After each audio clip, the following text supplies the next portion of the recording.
John Wayne starred in countless westerns over his career, and he had a methodical way of choosing his roles in his later years, all based on his personal beliefs. There was even a feud between Wayne and western star Clint Eastwood because he felt the new star's movies weren't traditional westerns and were too violent. Interestingly, the later movies in Wayne's career, when Eastwood was making a name for himself as the man with no name, were also violent. Wayne won an Oscar for True Grit, a revenge movie in which Wayne's marshal hires himself out to a young girl. He also released his most violent western in 1971, the underrated Big Jake. Big Jake presents John Wayne at his most violent. Big Jake was the last western movie for longtime prolific western director George Sherman. In the film, John Wayne plays Jacob "Big Jake" McCandles, a man who left his family when his kids were young because he didn't want to abandon his idealized life as a gunfighter. However, when someone kidnaps his grandson, he returns to help. When the film was released, it took many critics and viewers by surprise. Big Jake was not a movie about John Wayne as a white-hat western hero coming to save his grandson. He was a violent man, and the excessive violence in the film was like nothing fans typically saw in the Duke's films.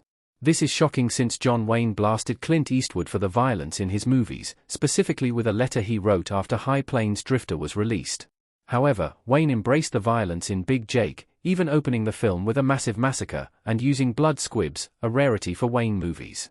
This was also something John Wayne had a hand in. Wayne co-directed Big Jake, helping out Sherman, who was in ill health during the filming. It seemed almost strange that it would be so violent, with Wayne working behind the camera as well. Big Jake is the antithesis of classical John Wayne films. Big Jake was a different role for Wayne, as he abandoned his family and embraced a violent life rather than taking responsibility. For someone like John Wayne, who professed to want to appear only in movies promoting positive American lifestyles, this was a very different performance. He turned down other movies for lesser sins. In a Playboy interview the same year John Wayne came out, he blasted violence in movies, targeting films like Easy Rider and The Wild Bunch. Wayne felt that blood spurting out made fictional films seem too realistic, which he said was going too far.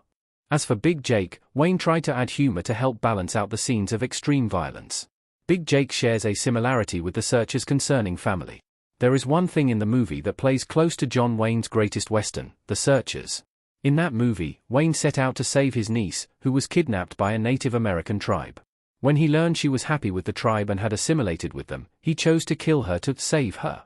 Of course, he doesn't do that because he is a John Wayne character. However, when he kills the people she has chosen to live with and brings her home, there is a scene where he is outside the house, and the door closes, shutting him off from his family. That is similar to his relationship with his kids in Big Jake. Jake left his family when the kids were young, leaving his wife to care for and raise them on her own. When he returns to attempt to save his grandson, his children refuse to accept him.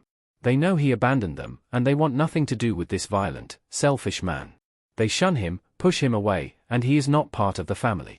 Where Big Jake differs is that, in the end, Jake and his family acknowledge their familial bond, and there is hope that he can find the family he once gave up.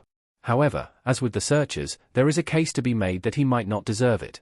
Ironically, his character's son and grandson were played by Wayne's own sons, Patrick and Ethan.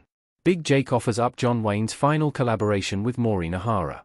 John Wayne and Maureen O'Hara starred in 5 movies together over their career in westerns.